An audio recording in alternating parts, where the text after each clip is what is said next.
Hello friends, welcome to another episode of Folk Beats. We have always made an effort to bring you something very unique and very special. Today's program is very interesting and very special because we have chosen an instrument that you might not have seen before. Today we have Burindo with us. You know, Burindo was one of the first instruments that were excavated in Mohenjo-daro. And in our show, we have specially invited Faqeer Zulfiqar Ali to come all the way from Sindh and talk to us about Burindo. Let's welcome Faqeer Zulfiqar Ali to our show. Welcome to our studios, Faqeer Zulfiqar Ali. How are you? Grateful to God, absolutely great. Faqeer Sahab, you play the Burindo. What is a Burindo? Burindo एक मिट्टी Think of it as a toy. It is an instrument made of clay which originates from Sindh, Mohenjo-daro. It is an ancient instrument. I believe it is the world's first wind instrument that is played by blowing into it. क्योंकि जो कदीम जो भी Whatever has been left to us by the ancient inhabitants of Sindh is not technical. So the instrument is made of clay. Even crockery was formed from clay in those ये days. भी इस तरह का है How is this instrument played? इसको फूंक दे It's played by blowing into it. It is a wind instrument.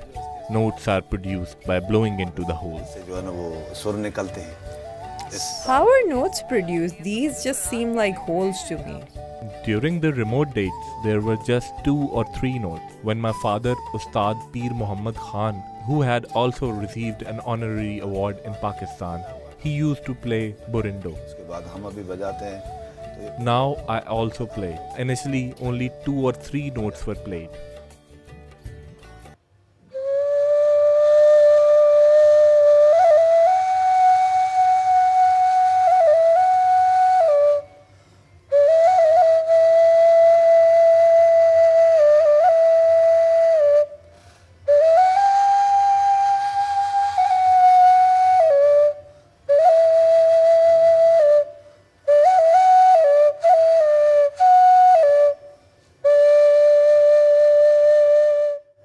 इसी तरह से बजाते थे लोग This is how it was played. The inhabitants of Sindh also played. Today, music has 7 notes: Sa, Re, Ga, Ma, Pa, Da, Ni, Sa. Then we also have Tivar Komal notes. There are 2 notes that are unalterable, such as Sa and Pa. The rest of 5 notes are altered to form Komal पा Tivar. है या पा है बाकी जो 5 सुर है उन दोनों को काट के ना तीवर कोमल बनाया हुआ है So, this instrument can produce 7 notes? Would you like to show us? Yes, it can. There were only 3 notes produced from this instrument. It was concluded on Sa, Re, Ga, Ma. What is the difference? I'll exhibit to you. I was telling you earlier there were 7 basic notes, Tivar Komal, which are formed by altering 5 notes and 2 that cannot be modified. This makes 12 notes. These 12 notes form a scale. Formerly, when played, it would end at Sa, Re, Ga, Ma. पहले लोग ऐसे बजाते थे तो सा रे गा मा पे खत्म हो जाता था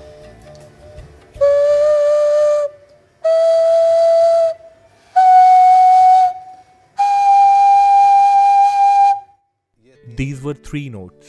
The inhabitants of Sindh would perform this wind instrument in front of those who were rich or at a special occasion. It was often constructed for children as a बच्चे toy. खेलते कूदते उस टाइम में ऐसे मौसीकी के यही होते थे This instrument is so ancient. It seems like it has existed from the time of Adam and Eve. It can be found in diverse cultures of China, Japan. Japan में भी है और भी जगहों पे है It can be found in other countries? Yes, it can, but it has different names according to the language of region. We address it as a Burindo, and it originates from Mohenjo-daro. It can be traced back to almost 5,000 to 6,000 years, subsisting in our culture. I presumed we should add more notes to the instrument, so I did some experiments. It can now produce more notes.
ये राना का किस्सा है। Thank you so much for joining us.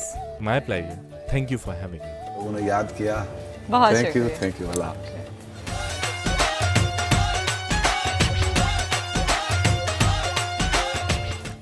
Friends, we were listening to a magical performance of Burindo by Faqeer Zulfiqar Ali. The question that arises here is that what exactly is folk? What is the significance of folk in our lives? For that, we invited Imran, Nafees, Siddiqui to our studios today. Imran Nafees Siddiqui is the founder of Institute of Performing Arts, and he has researched a lot on folk tradition, music, and the lives of folk musicians in Pakistan. Welcome to our studios, Imran. Hi, Aimon. How are you? Good. How are you? I'm good, very well. And thank you for inviting. Okay, so everyone calls you Akka, and I will Yeah. also call you Akka. That's better actually, it's easy. Yeah. So, Akka, we were talking about folk tradition and music, and just before you came here, we were listening to Burindo by Faqeer Zulfiqar Ali. He came from Sindh specially, and I was mesmerized by his performance. And the instrument itself is so unique. It's the first time I was seeing that instrument. And I was just thinking that what is folk music? I think it's a very difficult question to define folk music. Define folk itself, it's not easy because it's everywhere. And I think it's something which is related to the soil, to the land. And whatever is related to the soil, it's folk or it's indigenous or it's part of that land itself. And I think, like, I do want to add also, like, we don't need to categorize things as such into folk or non-folk or this or that. I think whatever is linked to the soil, it's there. It belongs to the people. It's belong to the emotions of the people. It's belong to the memories of the people, and definitely this region is very rich with the expression of people, and people always find their way to express through a lot of creativity, and it may music or dance or storytelling or theater or circus or puppetry or dances. There's so much. It's always there, and it's also, you could easily, actually, whenever you see any art form, you could easily see if it is coming from the soil or not, or if it is, there could be too much artificiality also, sometimes which people pretend to be, but they are not. But if you see like the folk performing arts, if it is coming from Africa or Europe or anywhere, you could easily get connected because it's from the soil, and from the soil everything is very connected. From whatever the region it's coming from, whatever the culture it's coming from. So, we're talking in context of Pakistan, something that's so deeply connected to us as well as the soil and land. Yeah. How can we forget that? You use the word memories as well. How can we allow something to disappear from our memories? There is, yes, it happened. It happened across the history, and just not this region, in the world also. Like usually the power structure, which has more resources, it may state, it may the kingdom, it may anything which has more resources, they give patronage to something and ignore the something. It's also about their liking and disliking. So, and things flourish with if they are getting the resources and things. But with us, it happened like somehow, like I think in the last many decades, since the inception of this country, we have this problem of identity, who we are, who we need to connect with, who we don't need to connect with, and because of that also, somehow we lost a lot. So why do we have that identity crisis? We have such a rich tradition of heritage and indigenous musical instruments, storytelling, folklores. What is happening to us? There's a culture which organically connect, evolve from the land, and there's a culture which impose. So I will start telling you what to listen, what not to listen. So that also actually disconnect a lot of people. So that happened a lot with us. Sometime, okay, we need to find our linkages from this route or that route, but it's good to actually all the routes are our routes. So I wouldn't say like there's anything wrong to find this direction or that direction, but like if I want to find routes from this direction, that doesn't mean I need to disconnect from these routes which are already there. And that's what people need to understand more and more. In terms of, yes, our indigenous folk performing artist, there's something which I'm more concerned and connected with. And so I've recently started this research study, which is more about like, when we talk about sustainability and preservation and all these things, there are really good terminology and words, and there's a lot need to be done, but it comes down to very basic and simple thing, and that is about human own sustainability. Or in the current day world, we are living in an economic system which only can allow us to be sustained or not to sustain. If I don't have money to eat food, I wouldn't sustain. Like basic, our artists are really struggling with the basic needs of life, like really the food and the shelter. I know people, those who wants to play banjo, I met banjo player in Sindh, but who's doing a plumbing job, but he doesn't want to do a plumbing job. He wants to be a banjo player and just play music. He doesn't want to be worried about his livelihood, but he has to.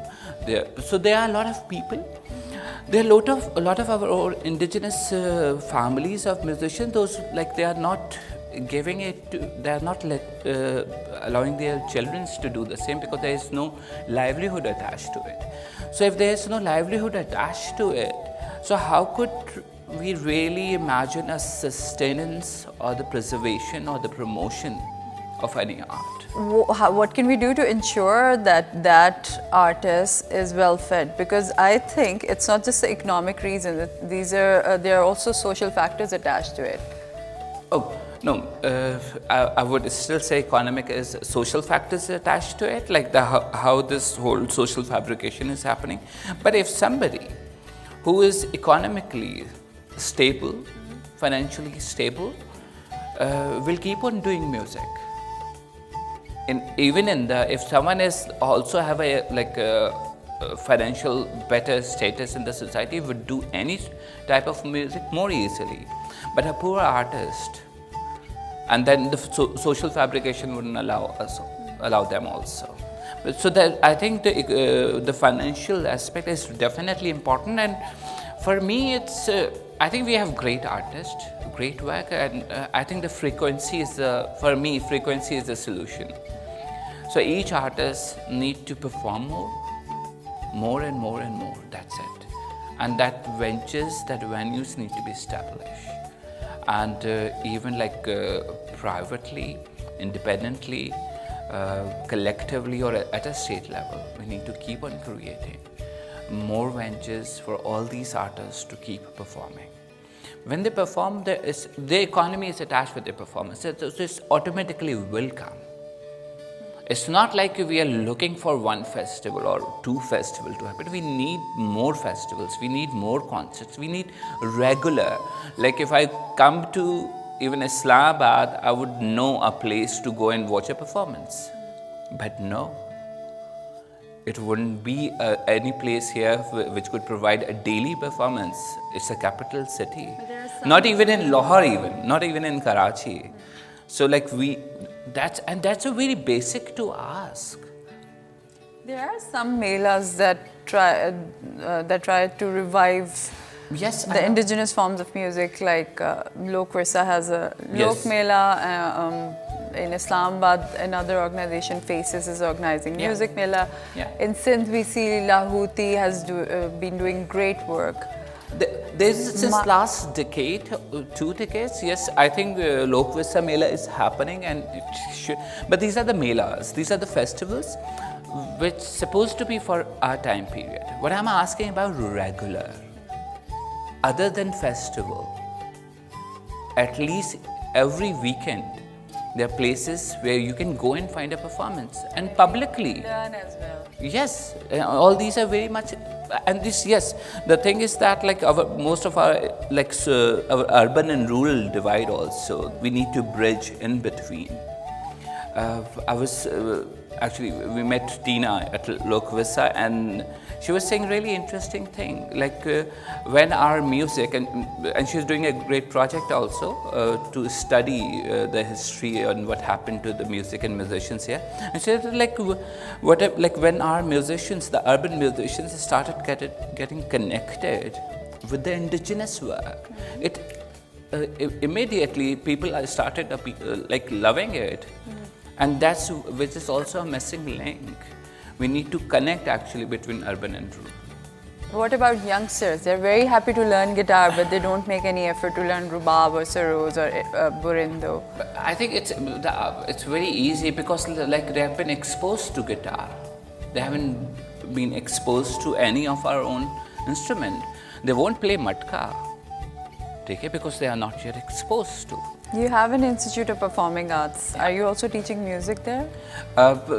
Actually, it's a very humble initiative which we started 2 years ago, and it's about, actually the main purpose is about to regularize the teaching process and also institutionalize the teaching process over there. So we started with dance initially 2 years ago. In which we have like a proper curriculum and examination, and our examination is also associated with a board in UK about Kathak and a classical dance form. And then we started like Bollywood dance and hip hop, salsa. Then we started theatre classes, and then we started music also recently. In music we started with vocals. Now we will be going with different instruments also. Which instruments? We'll be going with tabla. Okay. But like, yes, we might have burindo workshops over there. We might try to bring a lot of such instruments which are also dying to people exposed to, and maybe hosting their concerts and some workshops, and see if like we can also bring some resources to regularize and subsidize classes for such instruments which are dying. Thank you for coming to our show, Thank Akka. you so very much. That was a great initiative that you have started, and it was great knowing about different music classes, and Thank you. I had no idea that we have such initiatives in Punjab or even in Islamabad. I think there are a lot of smaller initiatives here and there, but we need to bridge ourselves also together, because it's very challenging work which we all are doing, and I think I really salute to all of them, those who really wants to do something creative in this land. Thank you.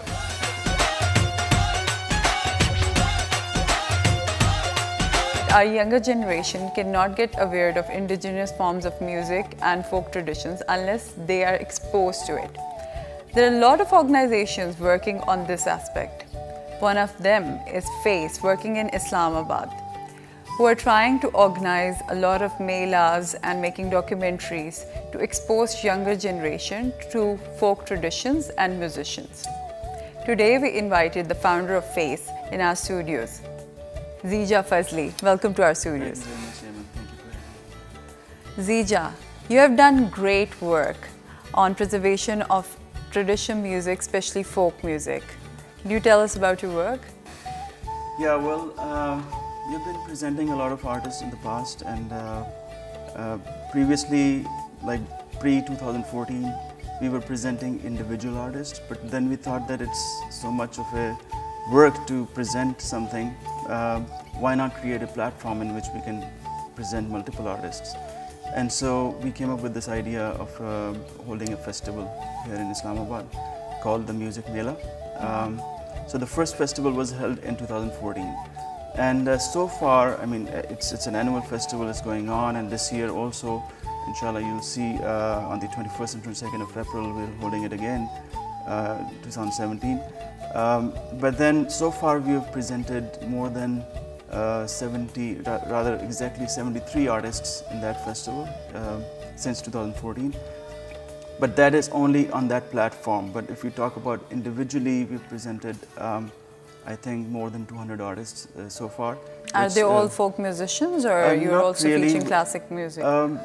We try to keep a very wide spectrum of musicians because we work on promotion of art and promotion of culture at large. But of course, folk is a very important aspect and category. So we try to balance out the genres that we present. So we have folk, we have classical, we have qawwali, we have modern music also, we have contemporary music coming up, we have rock, we have all kinds of genres. So, but then folk is a very important, and I think if I really have to apportion it, I would say nearly 20% to 30% of our content that we present is folk. And what instruments you're featuring? All folk instruments, but recently you also mentioned that we work on documentaries. Recently we initiated another project which is capturing and presenting all the endangered instruments of Pakistan, starting from north to south, the whole Indus Valley civilization, instruments that go even 4,000 years ago. And what are those instruments? Okay, if I start, we selected 11 instruments for now because it was really hard to claim that these are endangered, because before you make a claim that there's certain instruments is endangered, you have to have a certain research work done and certain organization also endorsing that, yeah, these instruments are endangered. So starting from Hunza, we selected Jorda, and then we went down to Chitral, we have Chitrali Sitar, and then coming all the way, there are a number of instruments like electric banjo from Balochistan, Siroz from Balochistan, Sarinda from KP, then Borindo of course, and then Dadang from Hunza, and then Murli, the bean, snake charmers from Sindh and Punjab. And so, I mean, all spectrum, there are nearly 11 instruments that we selected. And each instrument has a story to tell, and it takes us back to the even prehistoric times, if we go look into the history. But then what we figured out that why these instruments are endangered or dying. I mean, this is what the documentary is about. It is because of us, because of the listener, because of the non-existence of industry, of the music industry. Primary is the listener. A listener makes an industry, and the industry then pulls our heritage and our culture and all these instruments. What is happening is, since there is no listener of these instruments, or very little listener, there is no performer, or very little performer. And since there is no performer, there is no maker of that instrument. And just the last generation is now making those instruments. And once that generation is finished, because an old man who's making an instrument won't want to transfer his art to his kid, because he sees no prospects. He sees that it's not going to make his kid live his life or make his livelihood. So that particular instrument is endangered or dying. So we have tried to capture all the stories of those instrument makers, of those instrument performers, and are showcasing all these instruments in shape of a documentary. And not only that, I feel my friend, colleague, Akka just now mentioned, Imran, that all the musicians have this basic need problem, that food and shelter and all that. And then also he mentioned that we need to work and improve this situation. We need to create opportunities. I would say, instead of we, when we say we generalize everything. We have to say, I need to do it. Yes. Each one of us has to say, I need to do it. And so then we can take it from there and we can make a difference. So what we as an organization thought, that not only to preserve those instruments, but also to promote them. And for promotion, what each one of us has to do is to first pay a ticket to go and see a concert, not call our friends that, hey, can I get a free pass? Pay a ticket, because that money is on not only paying for your entertainment and listening good music, but is contributing to eventually the performer who is on stage performing. Yes. So that money is going to take care of the livelihood of the musicians and of our industry at large. But don't you think so that to start the process, we should organize some concerts with very minimal fee or no fee, like Virsa is organizing a mela that has most of the events at Virsa. They are free entry. We do not charge any ticket for that, and even if there is a ticket, it's very minimal. It's almost nothing. Because we want to initiate the process, and you just said that preservation is the first step of dissemination. Yeah. Which is also our mandate. Yeah. So I think it's not that there should be no ticket or minimal ticket. I think there should be a reasonably good ticket. If one can buy a pack of cigarettes for 100 rupees and buy it daily or something like that, I think it should be reasonably priced, not minimal. It should be a decent price, and somebody has to be there to ensure that that money is equally distributed to the stakeholders, to the business people, to the performers, to the organizations, to the venue makers, so that the industry develops. Because otherwise, I've been to different countries, and I've paid to attend concerts, and there have been concerts who charge $100 for one person. $100 is 10,000 rupees in Pakistan, and there's an industry. And they are charging, it's a flourished industry in US or in Europe, but they're charging 100 euros, $100, 50 euros, this kind of amount. But over here, even 100 rupee, like for this our festival, we're charging 250 rupees for a day, and in total it's a 500 rupee ticket, valid for both days, so it's 250 for a day. And we are presenting really 25 artists, which includes Ataullah Khani Sakhilvi, which includes Imran Aziz Mia, which includes big names, as well as which includes all the emerging artists from Pakistan. And it's a very wide spectrum. It also includes two of the endangered instruments that we are featuring in our documentary. One of them is Sitar Jogi, who plays the murli, the snake charmer instrument, bean. And the other one is Iqbal Baloch from Balochistan, and he's playing electric banjo. So we're trying to present, and we're trying to contribute to their livelihood, but we also have to see how we can do it. I don't have that much money to hold personally, to hold such a big project. We need support from corporates, we need support from organizations, donors, we need support especially from the people. And when it comes to the people, ticket is the biggest support. If they buy ticket, people buy ticket. Our industry, that's a great leap, great step in our industry, I'd say. Because otherwise we cannot depend on the corporates. Corporates have their own agendas, they want to sell their brand. They don't want to sell music, they want to sell their brand. Donors also have a certain mandate. But directly, a businessman, if a business people have, they see some content, they see some also money coming in, they will invest. So they will only invest when there's a circulation of cash, which comes from the people. So I'd like to promote the very first step, which is please pay the tickets to see performances, and then the industry will grow. And then the livelihood of our artists and our endangered instruments, that issue is going to be taken care of. True. So to preserve an art or an artist, we first have to start from supporting that artist. Yeah. Okay, Zeejah, we have some clips from your previous work, events and concerts that you have organized. Is it okay if we play those clips? Sure. We'd love to share the content and the You were also mentioning a Burindo concert, some elements where you presented Burindo. Yeah. Well, so far, not particularly, but in the coming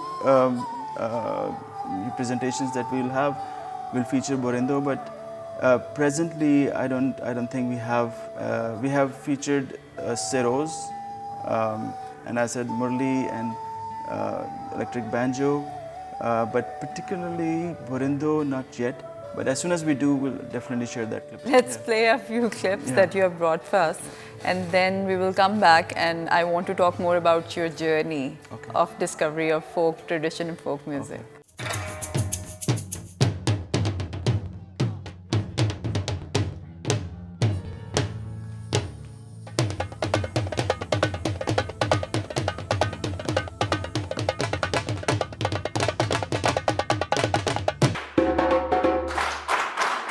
This is a way to educate young musicians, educate the general public. Pakistan music industry needs a real boost right now, and this is exactly the boost that Music Mela is giving it. Inshallah, Pakistanis will take back the control of their country and the music and the art scene, and this is a good, exciting step. Promoting music and connecting cultures, bridging cultural gaps.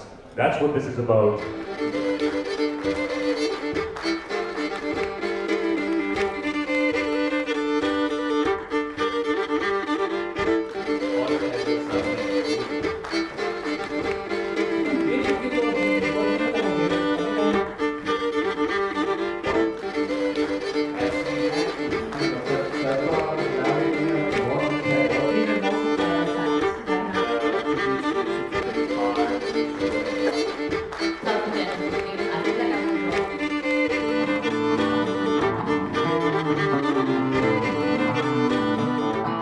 Let the music begin.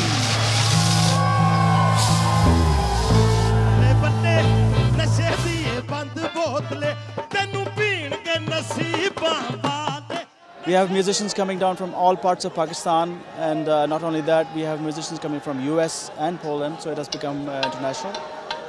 This was all possible because of the very energetic Face team.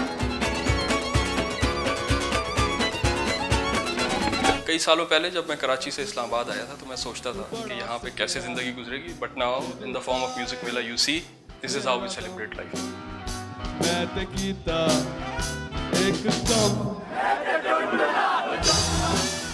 Music Mela was one of the most fantastic experiences of my time here in Pakistan, and to see thousands of Pakistanis every night coming out to cheer on their favorite bands and enjoy Pakistani culture and to enjoy American bands along with them.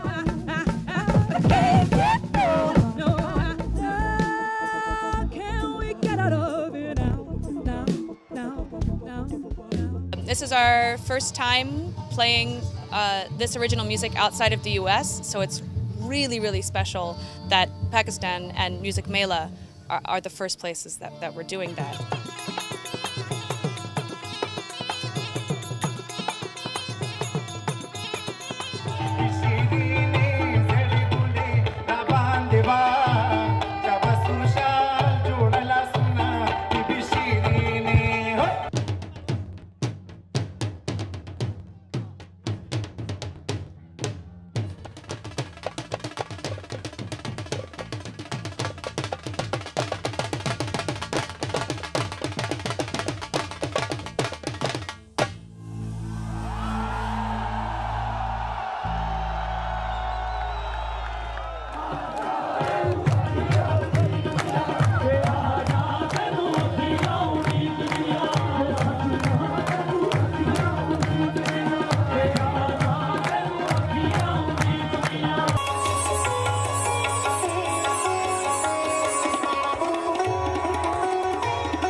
से कब सनम तुम चले आओ पहाड़ों की कसम तुम चले आओ पहाड़ों की कसम खुला गोश की खुला खुला दो वो दे खुला गोश की खुला खुला दो वो दे मोसे नाना बलमा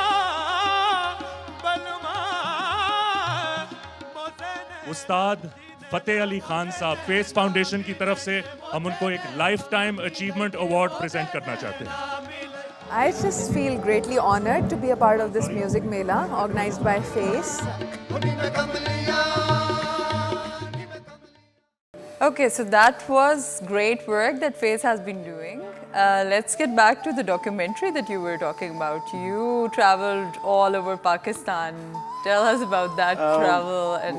Well, unfortunately, I did not have this opportunity to travel all across Pakistan. It was my colleague and friend Areeb Azhar, because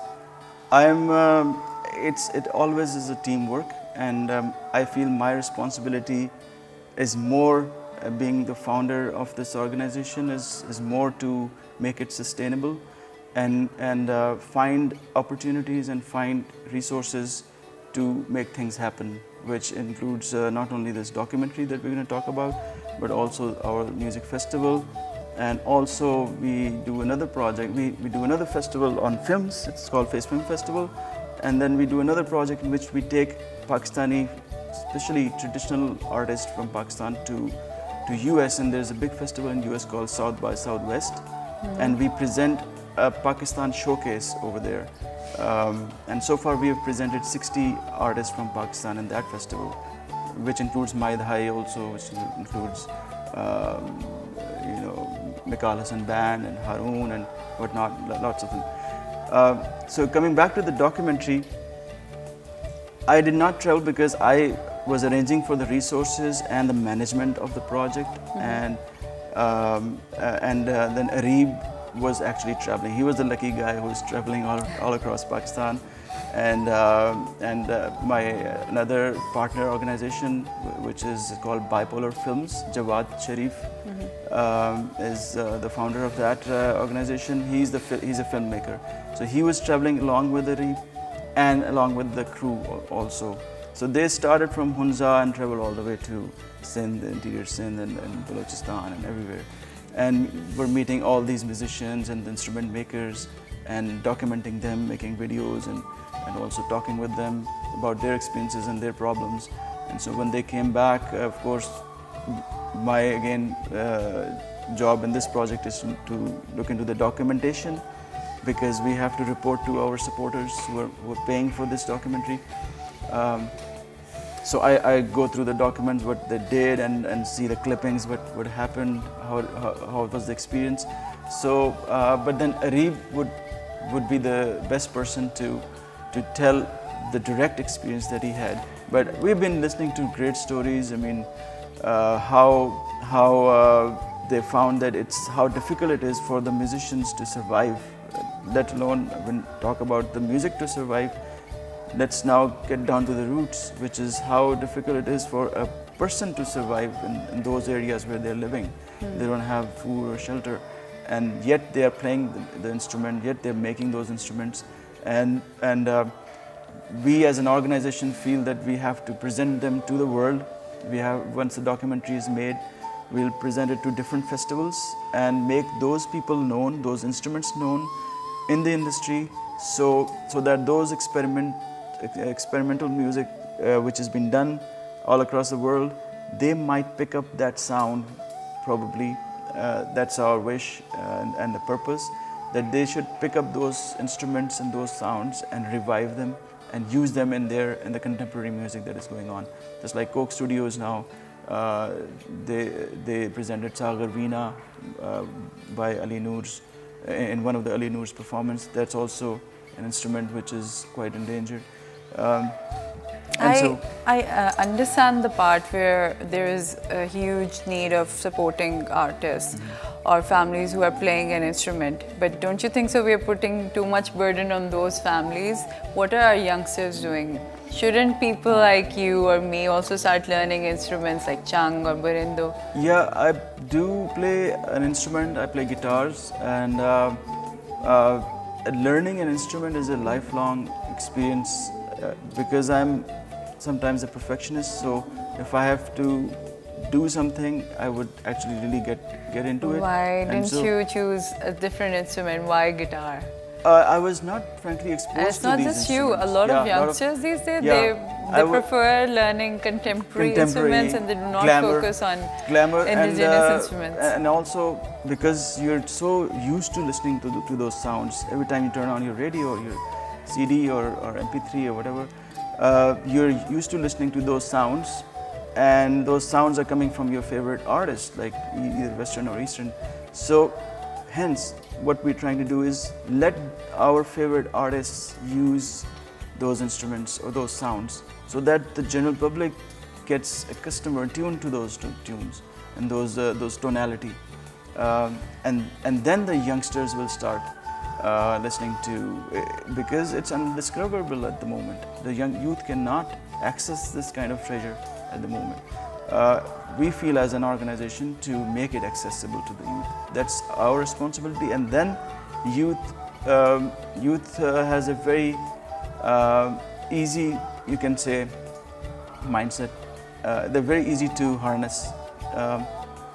And so if you present them something nice and something glamorous, I think they will immediately pick up. Or something trendy. You know, if you see something on these days Facebook, oh, I have 10,000 likes, oh, I have 1 million likes. 1 million likes, you start also liking it and start looking into it. What is into this thing, you know? So we have to make things more presentable, make the packaging really nice so that the youth can take it. So exposure is the first step of preservation. Yeah, and presentation and exposure. We, as those who are responsible for this or feel responsible for this, nobody is responsible for anything, but who feel responsible for this, have to package it, present it, and that's what we are doing at Face. Thank you for coming to our studio, Zeejah. But before you leave, I want to play another mesmerizing performance of Faqeer Zulfiqar Ali for you. I'd love to see that.